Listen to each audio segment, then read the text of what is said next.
This video is the second of two on the musculoskeletal system. It covers the structure of skeletal muscle and muscle contraction, key concepts of the musculoskeletal system. In the video, we will look at the structure of the muscle cells, sarcomeres, motor units and action potentials, ending with the sliding filament theory of muscle contraction. Let's start with the structure of muscle tissue. Skeletal muscle is responsible for voluntary movements and is composed of muscle fibre bundles. The long muscle fibres are specialised skeletal muscle cells and are also called myocytes. These muscle fibre cells have distinct features, including specialised organelles that contribute to their function.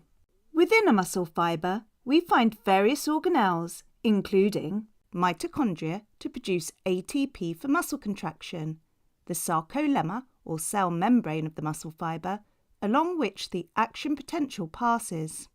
The sarcolemma folds inwards towards the centre of the cell, forming these transverse or T-tubules. These are important in making sure the action potential reaches the sarcoplasmic reticulum, but more on this later. The sarcoplasmic reticulum is a specialised form of endoplasmic reticulum, and it stores and releases calcium ions required for muscle contraction. Myofibrils, which run the length of the muscle fibre, are composed of myofilaments, the contractile proteins involved in generating force. The thick filaments contain the contractile protein myosin, and the thin filaments contain the contractile protein actin. And finally, we have nuclei, in fact many nuclei. Muscle fibre cells are multinucleate. As we delve further into the structure of skeletal muscle, we now need to look at the sarcomere, the smallest contractile unit of skeletal muscle. Sarcomeres are repeating segments of myofibrils that are responsible for muscle contraction. A sarcomere runs from one Z-line, shown here, to the next, and is made up of many protein filaments running in parallel.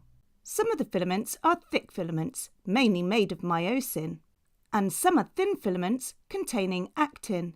The pattern of the light actin and darker myosin in the sarcomeres gives the striations of skeletal muscle, as you can see in this photomicrograph. This part is the light band, the I band, containing just thin filaments. Then there is the A band, which is the area containing the thick filaments. And then this area here, which only contains thick filaments, no actin, is called the H zone. To remember which is which out of the A band and the I band, just remember the A band is the dark band, and dark has an A in it, and the I band is the light band, and light has an I in it.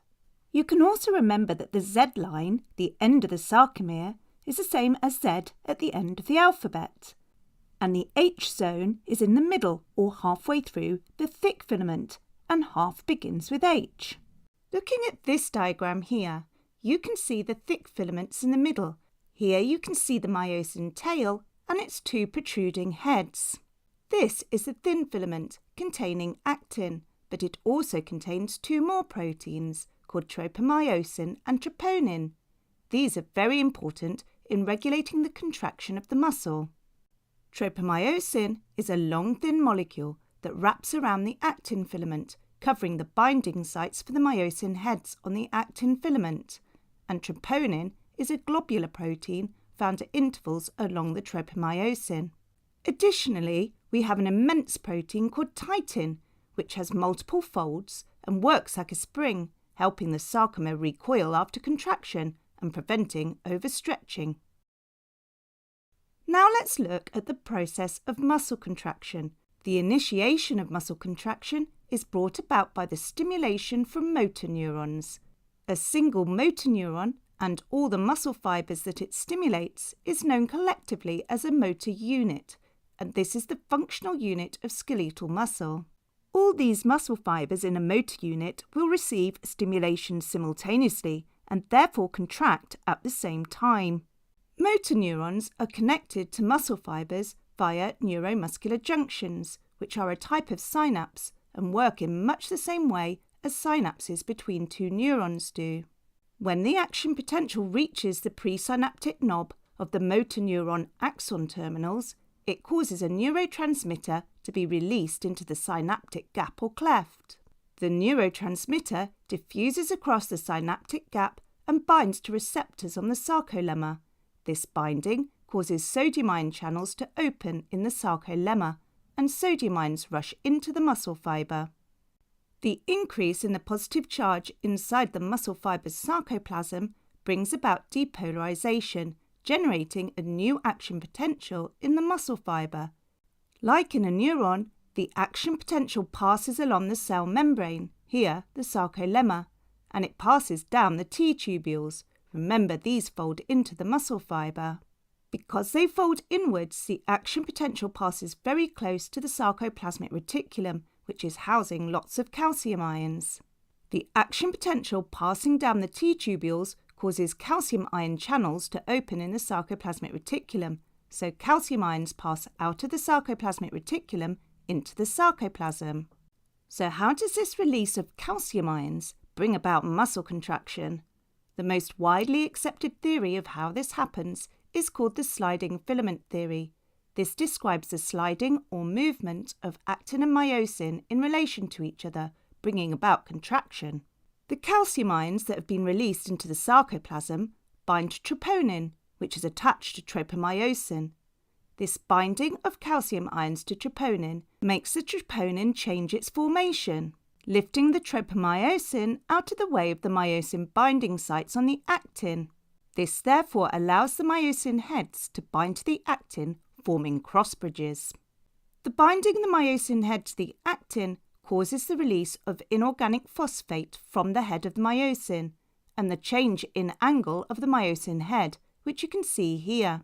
The head bends through about 45 degrees. The change in angle pulls the actin filament along. This is known as a power stroke. As this occurs, ADP is released from the myosin head. The release of the ADP from the myosin head allows ATP to bind to the myosin head in its place. This binding of the ATP causes the cross bridge between the actin and myosin to break, so that the myosin head detaches from the actin filament. The ATP molecule is then hydrolyzed back to ADP and inorganic phosphate by the enzyme ATPase. The hydrolysis of ATP releases the energy needed for the myosin head to return to its original position or recock. It is now ready for the whole process to occur again. The myosin head can repeat the binding and sliding action up to 5 times per second, generating the force needed for movement. Muscle contraction continues until there are no longer calcium ions present to expose the binding sites for the myosin heads. During muscle contraction, the lengths of the thin and thick filaments remain the same. They just slide inwards across each other. This brings the Z lines closer together.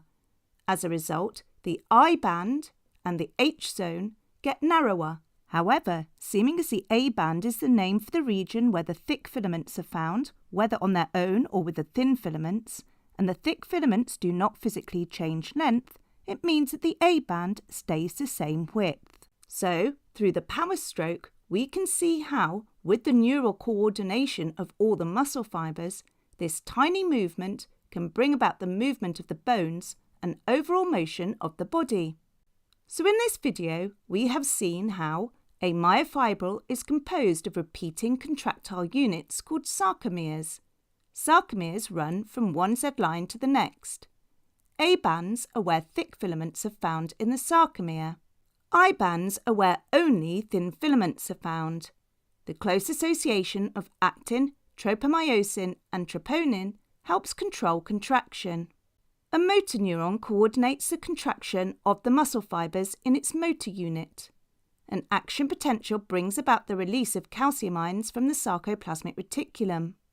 The binding of calcium ions to troponin allows myosin heads to form cross bridges with actin. The power stroke of myosin slides the thin filaments inwards, shortening the sarcomere. Binding of ATP detaches the myosin head from actin, and hydrolysis of ATP provides the energy for the myosin head to return to its original position. The I band and the H zone both get narrower during contraction. Note that the buzzwords are highlighted. Try to use these words in your written answers.